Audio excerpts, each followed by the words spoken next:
По повеќе од 40 години, од место кое што сведочеше на низа девијантни појави до нов центар на културата, со помош на паричните средства што ги обезбеди владата, во населба Ченто ќе се реновира целосно руинираниот Дом на културата 11 октомври. Градоначалникот на Газибаба Бован Стевковски упати благодарност до владата која се заложи да им помогне на општините.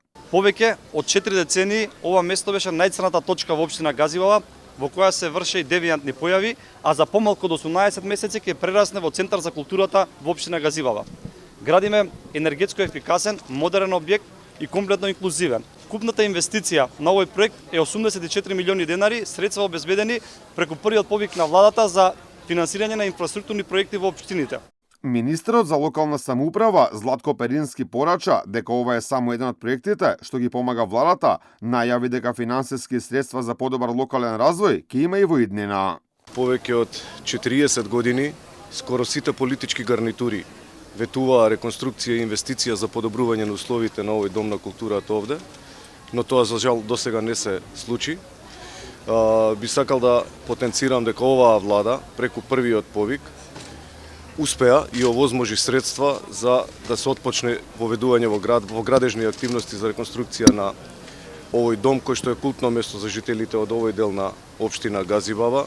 Премиерот Христијан Мицкоски ги повика сите општини да аплицираат за финансиските средства што ги обезбеди извршната власт. Место кое што ќе добие нов лик, место кое што ќе го користат жителите на општина Газибаба, зашто и да не и од цело Скопје. Овој културен дом ќе представува навистина убаво место каде што ќе може да се случуваат културни настани.